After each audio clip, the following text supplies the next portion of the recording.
En la primera entrega de esta superproducción, afortunadamente sin precedentes, vimos a nuestro héroe, Karl Marx, luchando por definir las bases de su teoría económica y social.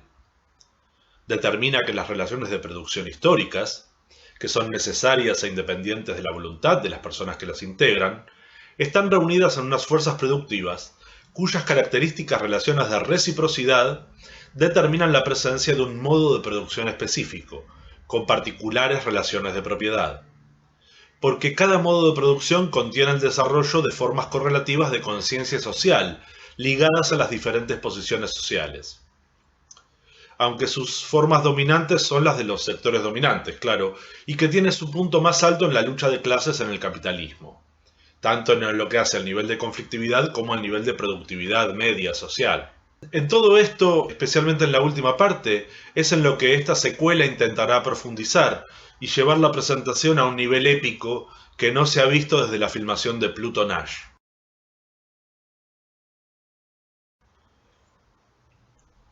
Marx, ya un guerrero maduro, llega así al punto de definir que en condiciones particulares aparece un modo de producción caracterizado por formas nuevas de producción y apropiación. En este modo de producción las personas son, en principio, agentes libres que deciden cómo producir sus medios de vida, sin que sean obligados por pertenecer a un amo o estar atados a un territorio o producción en particular.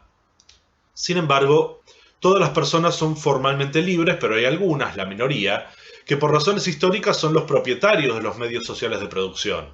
Fábricas, campos, yacimientos minerales, dinero circulante y demás. El resto, la mayoría, son dueñas de sus propios cuerpos y de su capacidad de trabajar y producir, sus conocimientos prácticos y su fuerza física, pero al no poseer medios propios de producción, deben vender su capacidad de trabajo a quienes son esos propietarios de medios sociales de producción, a cambio de una paga denominada salario. Otro punto importante que ya vimos es que lo que se produce en este sistema no son solo medios de vida para los trabajadores asalariados y sus patrones, sino principalmente mercancías, bienes y servicios producidos independientemente de su uso y que se espera colocar en un mercado a cambio de dinero, con lo que se espera conseguir una ganancia computable en más dinero. A esta forma de dinero que quiere producir más dinero, que adopta varias formas de propiedad de medios sociales de producción y que esconde algunos secretos oscuros y misteriosos, se la conoce como capital. Y por eso Marx denomina a esta formación histórica en la que él vivía y en la que nosotros todavía vivimos, gracias a Yuri Gurat, Nyarlathotep y George Otot, modo de producción capitalista y, más vulgarmente, capitalismo.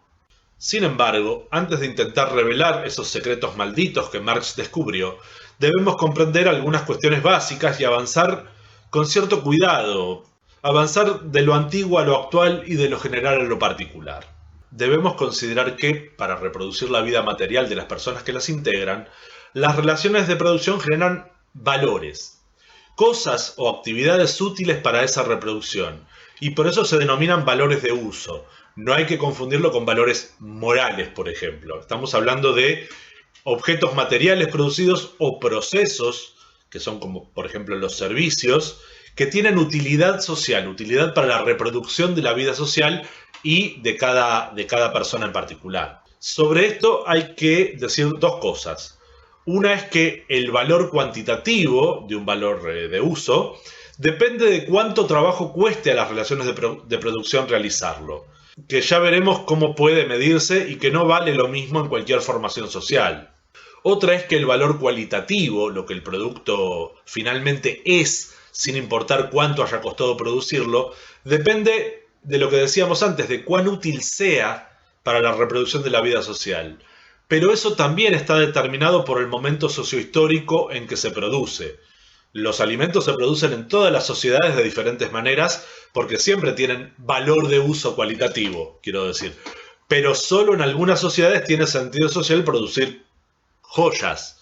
Y en muy pocas tiene sentido producir máquinas lavarropas. Y ciertamente tiene que ver también con la historia y la capacidad técnica para producir estos bienes diversos y técnicamente más complejos. Un producto que no tenga ningún valor de uso ni siquiera para el aprendizaje, como los dibujos de los niños, o de apreciación estética, como un cuento, o un cuadro, o un shop de striptease, no evaluamos en términos morales, no será producido en general por una sociedad determinada. Un producto sin valor de uso no tiene incentivo para ser producido. Por eso no existen relaciones de producción orientadas a producir redes para capturar estrellas, aunque los enamorados de todos los tiempos le hayan regalado una estrella a sus personas amadas, lo cual es insustancial y es barato. Las rosas y los bombones son más caros porque realmente se producen. Las estrellas son muchas y las hizo la naturaleza, aunque lo mismo pasa con las babosas de jardín y las patitas de cucaracha. Si lo pensamos bien, nadie regala eso, no tienen el mismo valor estético. En todo caso, en nuestro sistema es difícil pensar en cosas que no existan o no intenten ser imitadas, porque intentan vendernos cualquier cosa, como mercancías. Pero ni siquiera en estas condiciones hay fabricantes y vendedores, no sé, de lentes de contactos para ñomos de jardín. Y eso que ya es bastante increíble que se vendan esos horrendos ñomos de jardín. Como mucho deberían servir para tiro al blanco. El valor de uso en general se refiere a esta forma de valor, la cualitativa. Pero todo valor de uso tiene un valor a secas, expresado en la cantidad de trabajo, de esfuerzo social implicado en su producción.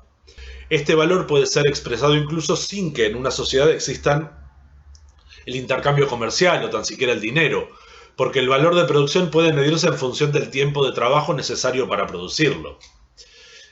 Una sociedad que para producir arcos y flechas utilice por muchas generaciones las mismas técnicas y conocimientos, reconocerá el valor de esos productos en función del tiempo que lleve la suma de todos los pasos necesarios para producirlo, la búsqueda del material, su manipulación, su armado y demás pasos de su producción. En este sentido, que un producto sea más costoso que otro puede representar que obtener los materiales lleve más tiempo o que la manipulación de los mismos sea muy laboriosa o tenga muchos pasos, o ambas. También puede influir la técnica de fabricación en su costo histórico. Hay generalmente un equilibrio entre producir algo rápidamente, pero que dure poco tiempo, o sea menos efectivo en su uso, o producir un valor de uso equivalente en su utilidad, pero que dure mucho más tiempo y sea más eficiente. Es más costoso, pero dura más. En nuestro contexto, las cosas tienden a producirse baratas y de mala calidad relativa por las condiciones de producción, porque el sistema se orienta al consumo masivo y constantemente ampliado, y eso se traba si las cosas duran demasiado. Pero en otros contextos puede considerarse mejor producir más laboriosamente un producto que dure toda una vida o incluso varias generaciones. Ahora, una vez que comprendemos que todo producto lleva un tiempo de trabajo, descubrimos inmediatamente, aunque Marx lo explicó con muchísima precisión y quizá demasiadas vueltas, que podemos comparar dos valores de uso completamente diferentes, una linterna y una ensalada de lechuga y tomate. Y los compararemos en función del tiempo socialmente necesario para producir cada uno. No pensemos en términos del precio, porque esta es otra categoría en la que intervienen otras variables, sino en términos de tiempo de trabajo. En este sentido, cuando miramos un producto cualquiera del trabajo humano, debemos pensar en cuánto tiempo ha llevado buscar y extraer las materias primas que lo conforman o constituyen, cuánto tiempo ha llevado diseñarlo, cuánto tiempo ha llevado dar forma a sus partes, cuánto tiempo ha llevado armarlo, distribuirlo, incluso transportarlo y empaquetarlo, y producir todas las cosas que hacen a todos esos pasos, en muchos casos, ¿no? Cuando son producciones más complejas.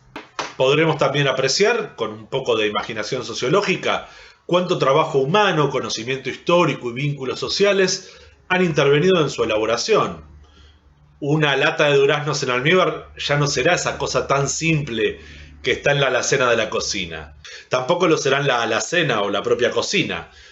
Mirar el mundo con los lentes teóricos de Marx es una experiencia a veces apabullante y terrible.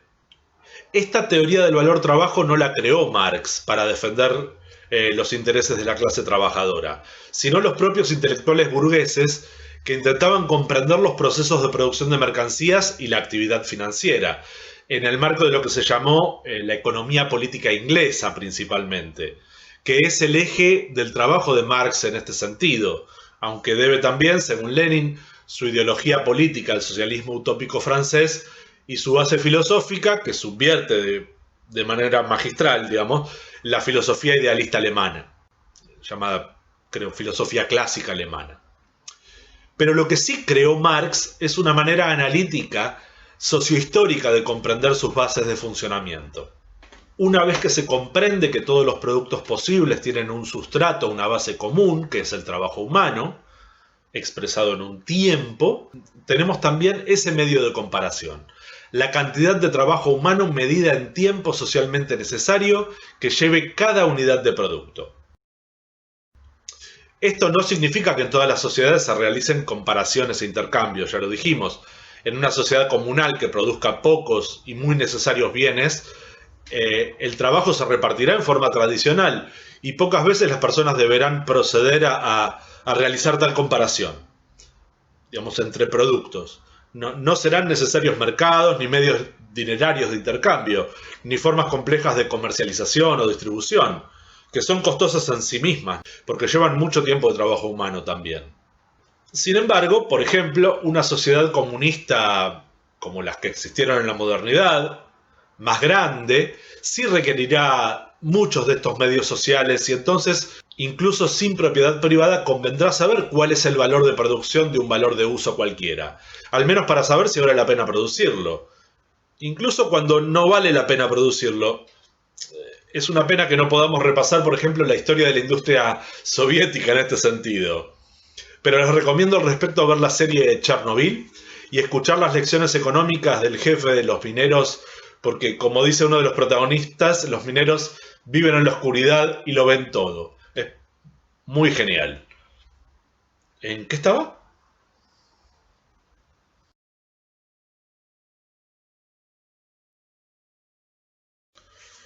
Es un frío. Retomamos entonces esta segunda parte.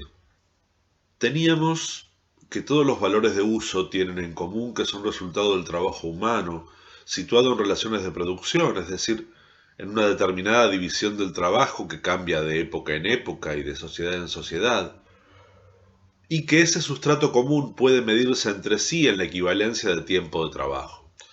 También tuvimos una lamentable muestra de desvarío de nuestro narrador, que terminó la primera parte contando cuánto le gustó una miniserie sobre el desastre nuclear de Chernobyl, en donde algunos personajes eran mineros que vivían en la oscuridad. Continuando con esta imagen, que no venía mucho a cuento, la verdad, una de las cosas que están en la oscuridad en la producción de valores de uso, en un modo de producción como el capitalista, es el propio trabajo humano. Porque si no atendemos a las lecciones de Marx, cuando vemos un producto terminado, dejamos de ver el trabajo humano que está involucrado en él, como también dejamos de ver el conocimiento. Trabajo y conocimiento que están allí vivos, incorporados, pero vemos solamente la cosa muerta, el resultado, lo que nos sirve, el martillo, la plancha, el paquete de arroz, porque el trabajo y el conocimiento en realidad ya no están en esa cosa, han pasado por el mundo, lo han transformado y han dejado en él la cosa terminada. A esto se llama subsunción del trabajo. Lo mismo pasa con el fuego y el huevo duro, para dar un ejemplo más terrenal. Alguien, no vegano, puede preferir, por ejemplo, el huevo duro frío, comerlo frío, pero sabe que el calor y el trabajo han pasado por allí para hacerlo, están subsumidos en él. Ya el calor necesario para cocinar el huevo se ha escapado, pero está subsumido en la tarea de convertirlo de un huevo crudo en un huevo duro. Lo mismo ocurre con otras transformaciones en el mundo vinculadas a trabajo humano. El trabajo humano, el conocimiento, pasan por el ser del mundo, lo transforman en otra cosa, o sea, de ser algo inútil en un valor de uso, útil para la reproducción social o la reproducción de la vida de las personas, y desaparece. Una vez determinado el valor en este sentido, y saber que tenemos un medio de comparación, podemos comprender más fácilmente qué significa el dinero. Es un medio para no cargar 40 pollos, el producto del trabajo humano, por todo el mercado e intercambiarlos con otra persona que lleva 20 tinajas a cuestas. Si sabemos que producir una tinaja lleva el doble de tiempo que producir un pollo, sencillamente intercambiaremos una tinaja por 2 pollos, porque esa es la equivalencia. Lleva la mitad de tiempo hacer un pollo que una tinaja, entonces una tinaja vale, en equivalencia, 2 pollos. Pero, ¿por qué necesitamos el dinero? Porque si en el mercado hay además cuchillos, pimientos, sillas, alfombras, tatuadores, la cuestión se complica. La historia podrá generar un medio cualquiera de intercambio en base a cierta unidad que representa una determinada cantidad de trabajo humano necesaria para producir un valor de uso.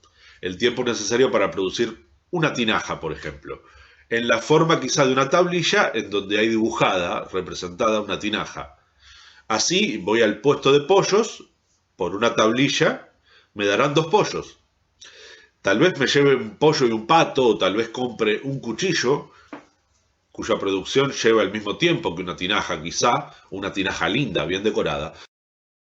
O tal vez deba entregar 2 tablillas por una alfombra, incluso cuando puedo intercambiar la tablilla tinaja por una verdadera tinaja.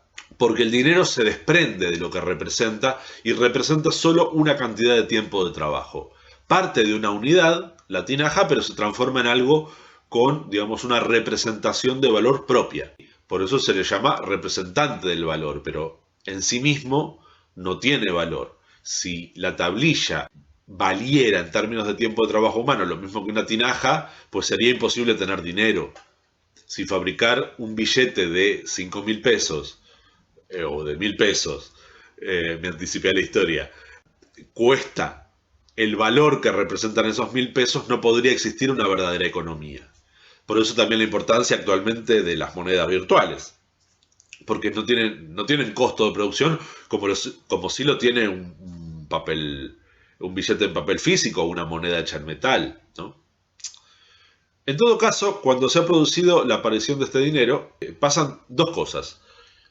Una es que en un mercado, cuando se intercambia por dinero, los productos se han convertido en mercancías, porque están en el mercado. Si puedo vender pollos es porque no necesito comérmelos. Por ejemplo, he producido 50 pollos y me comeré unos 10 pollos. Pero el resto los venderé en el mercado a cambio de tablillas, a 2 pollos por tablilla, y luego compraré con esas 20 tablillas, no sé, las cambiaré por un cuchillo, una alfombra, algo de carne de res, unos pimientos, bastante cerveza y probablemente los servicios de algunas danzarinas, porque soy un productor de pollos, no un ejemplo moral. Tal vez me guarde algunas tablillas como ahorro para futuras cervezas. Tal vez deba comprar arroz con gorgojos para mis hijos y mis esclavos. A diferencia de los pollos, las tablillas sirven también como reserva de valor. Es decir, pueden representar no el trabajo ya realizado, sino un trabajo futuro por el que elijo intercambiar mi trabajo presente. Una vez que vendí mis pollos, conservo las tablillas como reserva de valor porque no tengo nada más para comprar en este momento. Me sirve de ahorro futuro. Al parecer estamos ya plenamente en un sistema mercantil. Producimos para intercambiar en el mercado. Esto es verdad. Sin embargo, el sistema no es todavía capitalista. No hay que confundir el sistema mercantil con el sistema capitalista. En primer lugar, porque no lo son las relaciones de producción. Pero tampoco lo son, en segundo lugar, las perspectivas de intercambio. He llevado pollos al mercado y los he vendido por tablillas, pero lo que realmente buscaba eran esas otras mercancías disponibles, presentes o futuras. Algunas lamentablemente necesarias, como el arroz podrido para hijos y esclavos, o francamente deseadas, como las cervezas y los servicios de las danzarinas. El circuito es el siguiente. Tengo mercancía, la cambio por dinero, consigo mercancía y vuelvo a mi granja a producir pollos hasta el siguiente día de mercado. ¿Puedo hacer que mi objetivo sea mercantil sin relaciones de producción capitalista? Puedo hacerlo. De hecho, incluso el sistema capitalista ha funcionado sin relaciones de producción capitalistas. Ha funcionado con esclavismo y con sirvientes. Pero el problema es que Con estas relaciones de producción, el mercado de compradores es muy reducido y la capacidad y el incentivo para aumentar la producción es muy limitado. No me sirve de nada producir 100 pollos si finalmente solo podré comer 10 y vender 40. No hay más mercado. Nadie trabaja produciendo pollos solo para darle un paseo a 50 gallináceos maleducados, digamos. Por eso el modo de producción no puede medirse de acuerdo al interés particular en hacer ganancias, aunque sea pensando en el dinero. Porque el interés del particular está determinado por su contexto, que es un proceso histórico. Tiene que ir instalándose, digamos, el deseo de generar ganancia en términos de dinero. O aumentar la masa de ahorro por el ahorro en sí, como reserva de valor sin representación fija, por algo futuro. Por supuesto, algo pasó, que el sistema evolucionó de esta forma de mercado, que ya digo es muy abstracta, no representa la realidad de los mercados, y algo pasó en la evolución de estas relaciones de producción, del pasado a las capitalistas modernas y contemporáneas, que va sufriendo también variaciones internas. Las formas del capitalismo han ido variando, del capitalismo primitivo o de las formas protocapitalistas al capitalismo que conocemos funcionando hoy en día. Para Marx, el motor de esa evolución se constituía, por un lado, de una tendencia general, el desarrollo de las fuerzas productivas, que se verificaba en una tendencia a una mayor división del trabajo que hace el trabajo social más productivo, es decir, más cosas producidas por más gente a más velocidad. Lógicamente, con un mercado reducido hay un límite a este desarrollo, y este límite lo encontraba Marx en las propias relaciones de producción, que es el otro lado de esta cuestión. Siguiendo con el ejemplo, sirvientes y esclavos tienen poco para consumir, excedentes de producción, y sus amos y señores tienen entonces poco incentivo, ya lo dijimos, para incrementar la producción. Y entonces todos pueden dormir la siesta en las tardes del calor de verano y emborracharse en los días más fríos del invierno. No quiero pintar para nada un cuadro idílico del feudalismo, ¿eh? Las revoluciones burguesas trajeron algunos adelantos también para la dignidad humana, ¿no? Digo, aunque también multiplicaron las atrocidades. Es otra arista del debate. Si más productividad implica mayor dignidad humana, por ejemplo. Si más objetos y valores de uso, objetos de consumo, quiero decir, realmente hacen al bienestar del ser humano, considerando que eso tiene un costo tanto social como personal, diríamos, individual. En cualquier caso, un día mi productiva granja de pollos me ha dejado muchas tablillas sin gastar como reserva de valor, como dinero ahorrado, sobrante. Y veo que he acumulado durante 3 años unas 100 tablillas y el mercado no tiene nada más que ofrecerme. Intercambio los pollos que sigo produciendo por alimentos y el mercado es muy limitado, no tiene más mercancías. Pero quizás, pensándolo mucho, creo que me gustaría un nuevo vestido para mi danzarina favorita. No para la bruja que es la madre de mis 10 hijos bastardos, obviamente. Entonces llega al pueblo un mercader del oriente con unos vestidos de seda preciosos, que pretende vender nada menos que a 10 tablillas cada uno. Son muchos pollos por un vestido, pero mi danzarina lo vale. Al tercer viaje del mercader le propongo un negocio fabuloso, porque estuve pensando mucho. Él trae la tela de seda a menor costo que el vestido ya terminado. Yo contrato a 2 costureros locales por unas tablillas y vendemos en el mercado más baratos varios vestidos de seda.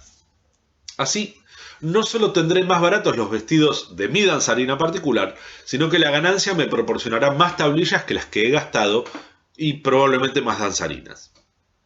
Tal vez mi objetivo último no sea todavía la acumulación de tablillas, pero he diseñado un sistema orientado a la acumulación de tablillas antes que al consumo, porque intento producir unos vestidos que ni siquiera utilizaré, porque los hago ya para venderlos.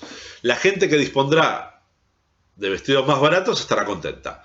Los costureros estarán contentos con su nuevo trabajo. El mercader estará contento, mis danzarinas estarán contentas y mi mujer que revienta en su choza con los chicos, digamos.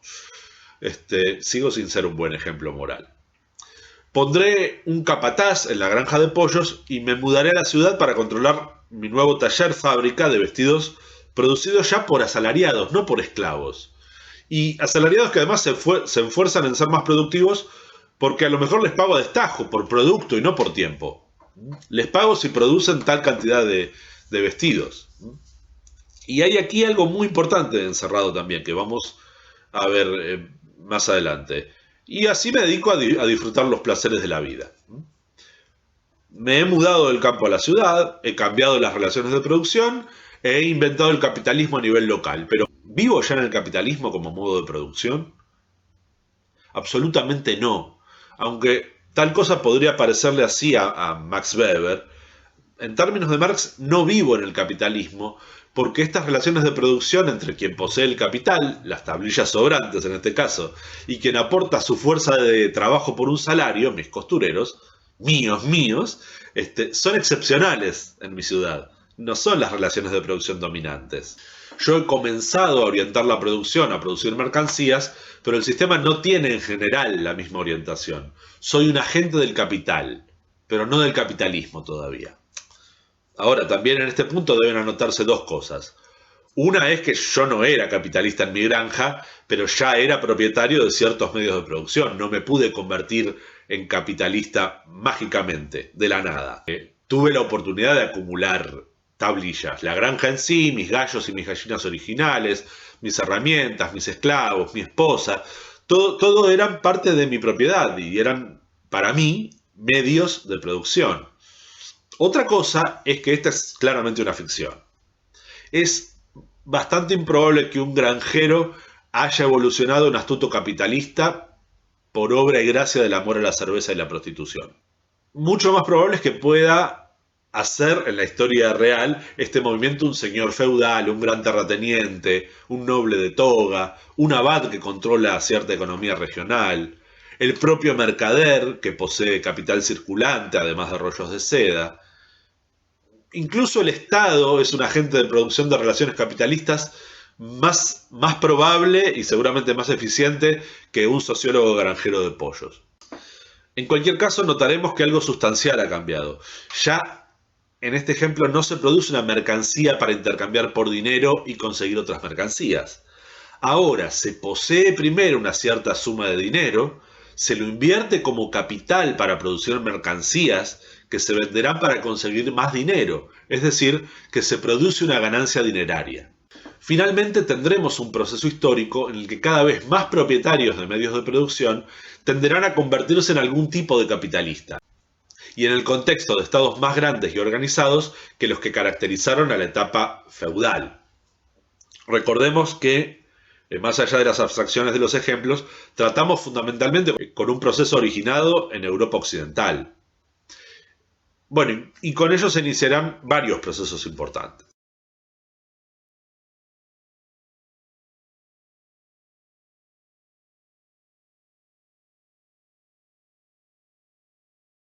El primero de estos procesos es que gradualmente el peso de la producción va a ir variando de la producción campesina y artesanal a la producción manufacturera e industrial, hasta que finalmente hasta lo campesino y lo artesanal se vuelven manufacturas industriales.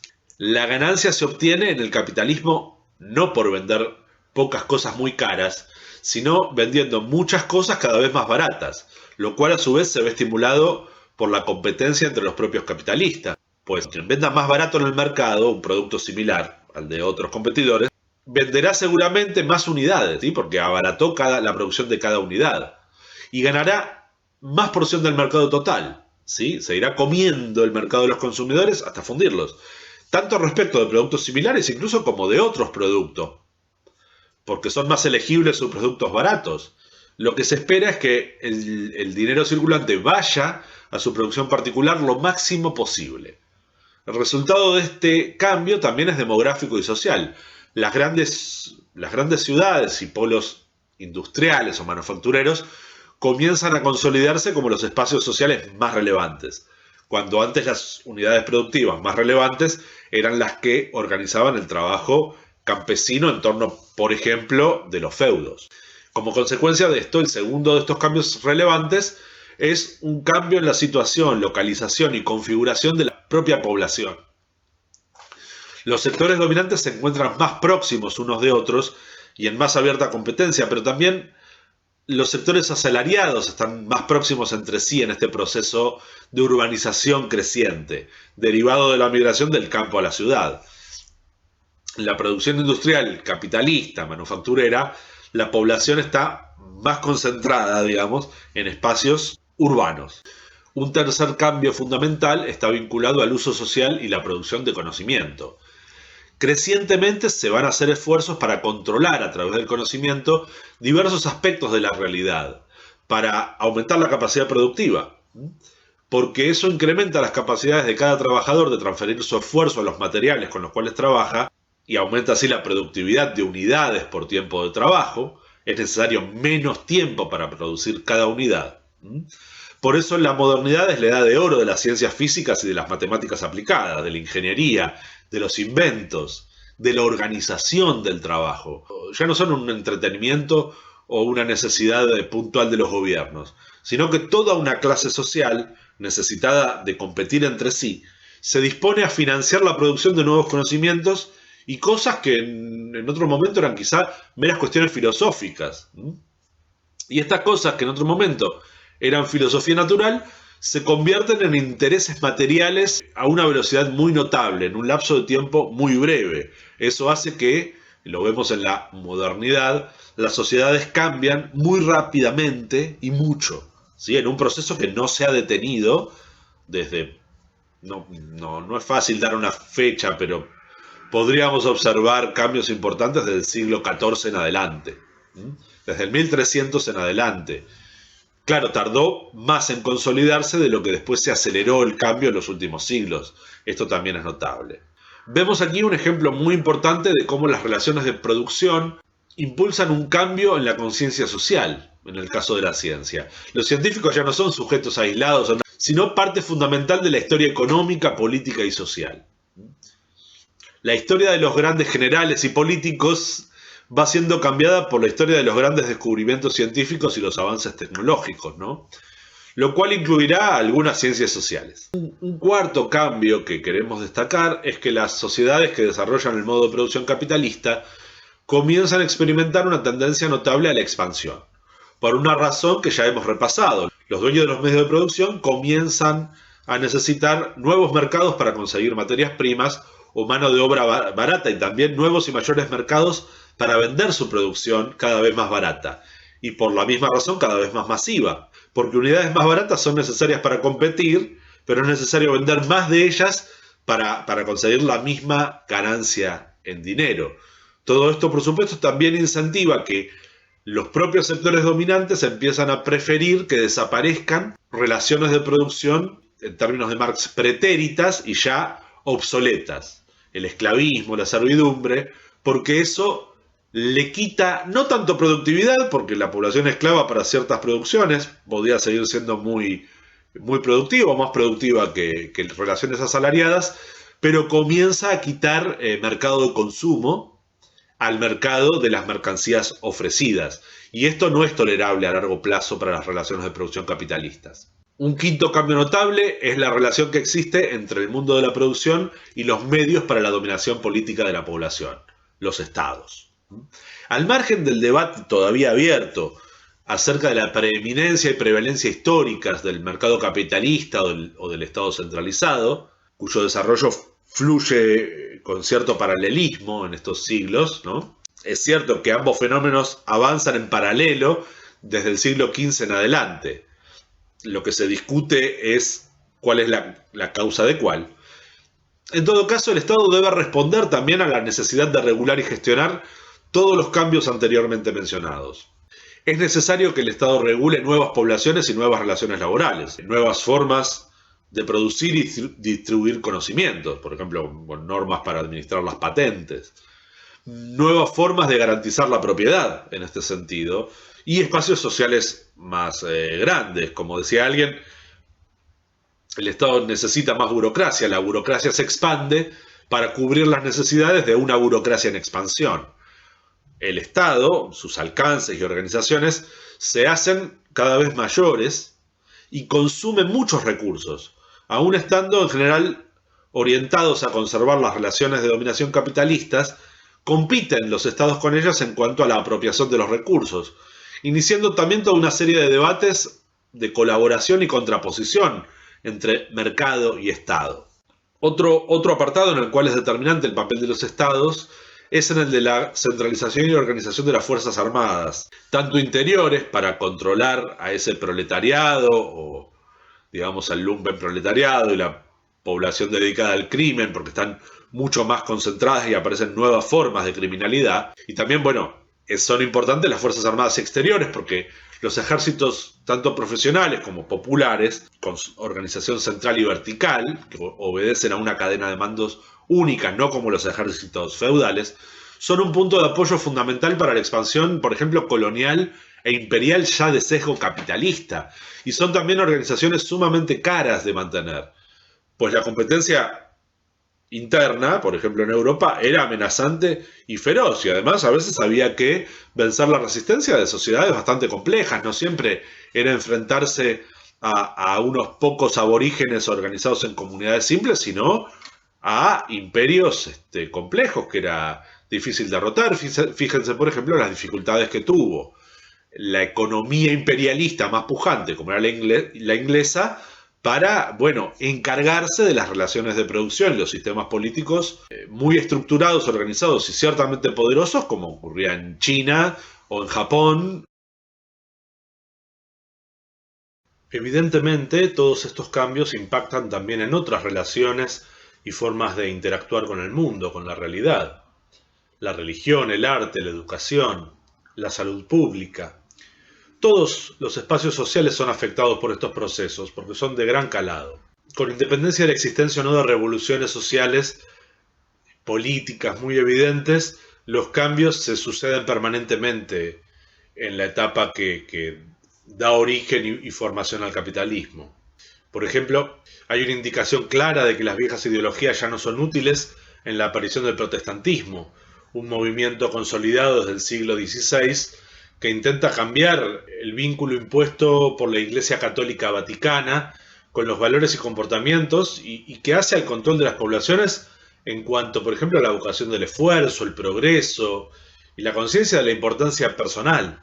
Esto que hace que en el capitalismo se asocie tanto el comportamiento capitalista con el individualismo, con el egoísmo, con la búsqueda de la mejora personal antes que de la mejora social.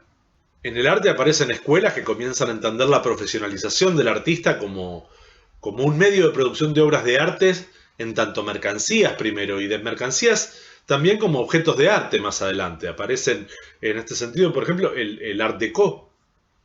Ya hemos dicho lo que ocurre con la ciencia. También la educación pública empieza a ser una necesidad de la sociedad de clases capitalista, porque el uso de nuevas tecnologías implica que los trabajadores tengan un mínimo de conocimientos, un mínimo necesario y que sea común a todos, como es la lectoescritura o la aritmética básica.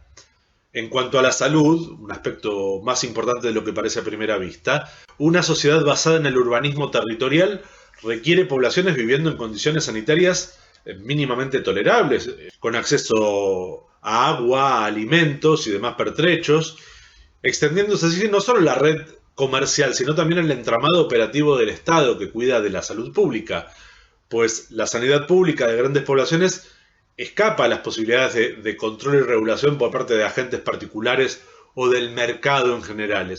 Es un entramado que se sumerge en la capilaridad, en los espacios más finos de la vida social que no siempre alcanzan las mercancías a cubrir.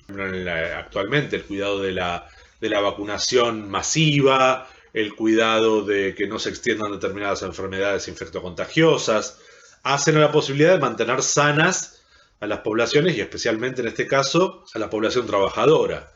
Bueno, con todas estas acciones se llega claro, como dijo mi novia Miranda, a un mundo maravilloso, a un Brave New World. Algo quedó por un momento al margen que debemos recuperar. Para hacer vestidos de seda y tener más consumidores de los mismos, necesitamos trabajadores que sean libres de las ataduras de la servidumbre y la esclavitud, al menos parcialmente, para que, al estar privados de otros medios de vida, tener solo su fuerza de trabajo, deban recurrir a nuestra oferta de trabajar con nuestros medios privados de producción. Esto que hacía que la libertad fuera aparente. También los dotamos necesariamente de un salario mínimo para que pudieran sobrevivir y también para que pudieran comprar. Y a veces esto no lo hace el capitalista en particular porque tiene conciencia del proceso, sino que es el Estado el que debe forzar esta cuestión de la supervivencia de las masas trabajadoras. Porque a veces, por ejemplo, hay muchos desocupados y al capitalista no le importa. Paga lo que el otro está dispuesto a aceptar y eso es muy poco porque si hay mucha desocupación, la gente tiende a trabajar por el mínimo que se ofrezca. En todo caso, también está esta que será una tendencia creciente, la disponibilidad de una mano de obra libre y desocupada, en principio, que pudiéramos contratar para trabajar en nuestras manufacturas y a las que aportamos los medios para producir a través del capital. Con el capital compramos los factores de producción, las materias primas, las maquinarias, los talleres y ponemos en funcionamiento el circuito productivo. Al mismo tiempo, el capitalista también analiza en el mercado qué mercancía es vendible, es decir, se encarga también de una función social que diríamos es importante y se encarga también en parte de la distribución de esa producción. En todo caso, lo importante es el establecimiento como norma general de esta relación desequilibrada, desigual, asimétrica entre el propietario de los medios sociales de producción y quienes solo tienen para ofrecer al mercado su fuerza de trabajo.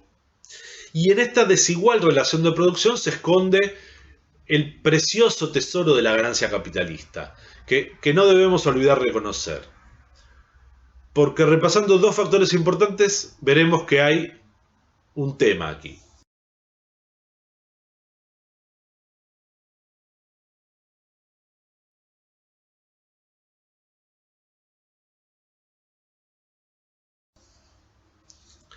Si por una parte los bienes y servicios útiles tienen su origen en el trabajo humano y cada uno lleva un tiempo de trabajo que después puede cotejarse y compararse con el de otras producciones, y eso puede reflejarse en un valor monetario, por ejemplo, y por otra parte, el objetivo de invertir dinero en la producción es ganar dinero al vender las mercancías, debemos responder a la pregunta de dónde se obtiene la ganancia en sí misma. Se dirá, por ejemplo, que se obtiene una ganancia de vender más caro de lo que cuesta producir, pero si todos los capitalistas hacen lo mismo, ¿cómo es que ganan dinero? Si todo está más caro, lo que hay es inflación, no realmente ganancia. O la ganancia que se obtiene a través de simplemente vender más caro se licúa en el aumento general de precios y esos precios no van a reflejar las equivalencias de valor. Puede decirse también que algunos ganan lo que otros pierden en la competencia capitalista y por eso muchos capitalistas quiebran.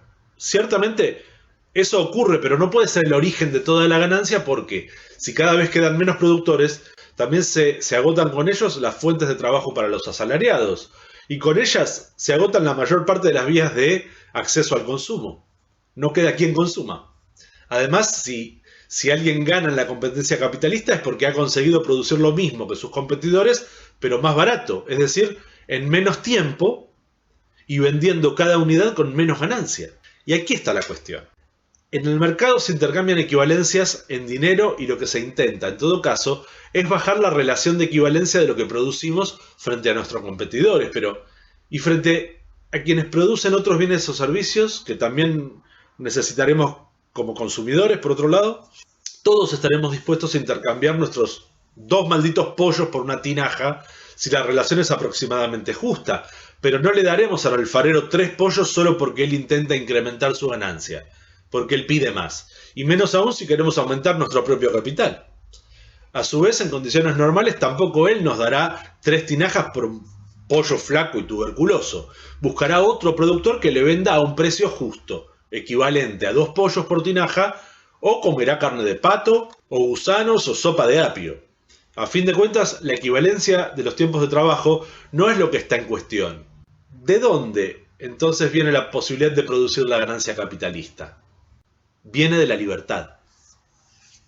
El dueño de esclavos y el señor de sus siervos de la gleba podía ejercer tiránicamente su poder, pero no podían ser tan insensatos de reclamar de ellos más de lo que podían dar sin morir de hambre o agotamiento, o morir ellos mismos en una insurrección. o tener que matar a todos sus esclavos y quedarse sin ningún tipo de poder real. En cambio, el capitalista puede pactar libremente el salario con el trabajador, que puede o no aceptar ese salario como paga por su trabajo. Se negocia en términos de tiempo de trabajo en general, es decir, por ejemplo, tanto dinero por tantas horas de trabajo en determinado periodo de tiempo de paga, jornal, semanal, mensual. Y esto con independencia formal de lo que allí se produzca. Si a la persona asalariada le alcanza para satisfacer sus necesidades y no tiene alternativa, no consigue otro trabajo por mejor salario, y además no tiene otra cosa para ofrecer que esa capacidad de trabajo, tenderá a aceptar esas condiciones.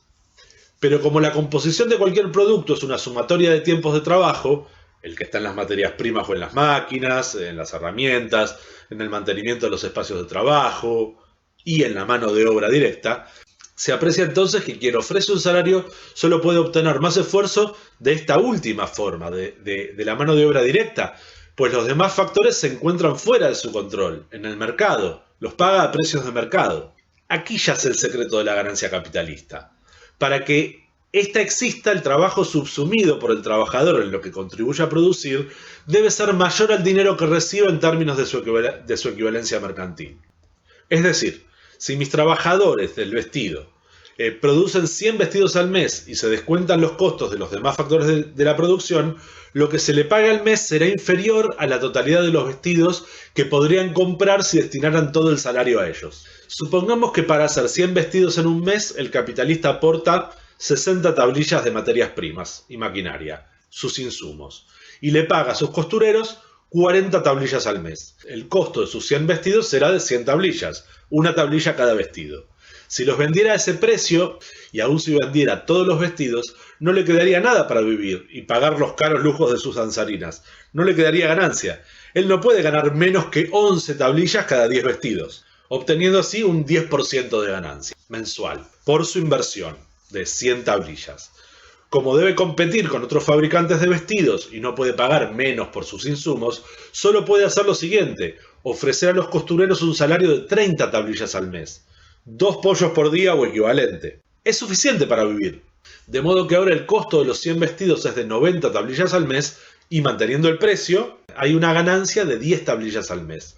Es un negocio pésimo, bastante malo, pues no alcanza ni para vivir como un humilde costurero que gana más, pero explica el origen de la ganancia capitalista en general. El salario representa menos valor en el mercado que el asalariado subsumido en la producción de las mercancías, y se denomina esta diferencia explotación, que es perfectamente mensurable.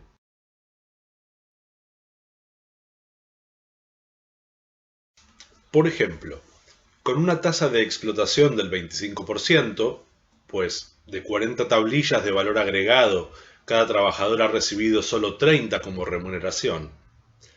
Si en vez de tener un par de costureros tuviera 20, a 5 tablillas de explotación, descontando el costo de los demás insumos, por cada trabajador asalariado, y suponiendo que se vendieran los 1000 vestidos producidos, la ganancia bruta sería ya de 100 tablillas al mes, es decir, unos 20 pollos, 4 alfombras, 70 cervezas y 3 danzarinas, y nadie compra 4 alfombras por mes.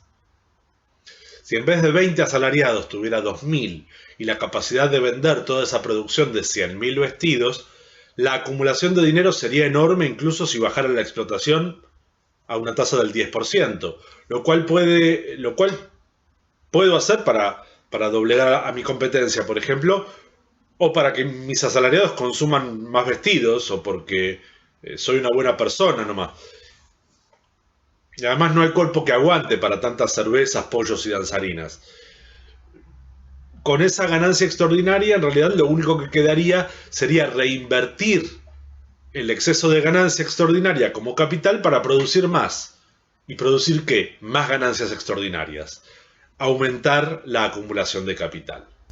En definitiva, este es el proceso de acumulación del capital que muestra las principales tendencias del mismo. Muestra que la explotación es una necesidad funcional del sistema. Este tipo de relaciones de producción no funcionan sin explotación porque no habría ganancia capitalista que ampliara el capital. En segundo lugar, muestra que la competencia, además de ser un factor de concentración creciente de la propiedad, pues quien tenga más medios, pues Pa, pa, pa, pa. Pues quien tenga más medios puede establecer mejores estrategias para competir. La competencia es un factor ascendente para la producción y descendente para la ganancia. Se debe producir más con menor costo para producir, y esto reduce la ganancia por unidad, que es la tendencia decreciente de la tasa de ganancia, por lo menos de la marginal, que en ocasiones es independiente de la tasa de explotación. Puedo explotar menos y tener más ganancia, depende de lo que venda, o explotar más y no obtener una buena ganancia por lo que produzco, porque otro produce mejor simplemente, con menos explotación pero de mejor calidad, con mejores procesos productivos.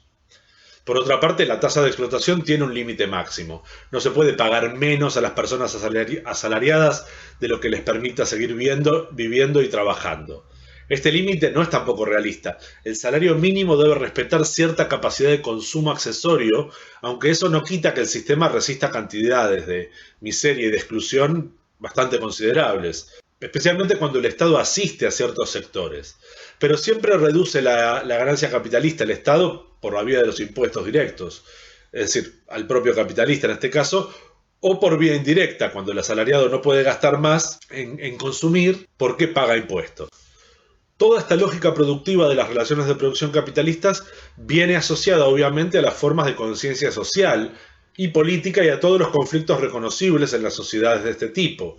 Y la idea es que esta presentación sirva para introducir y profundizar en los aspectos que hacen a la interpretación de las desigualdades y las diferencias sociales, aun cuando evidentemente no abarquen todas las cuestiones existentes al respecto.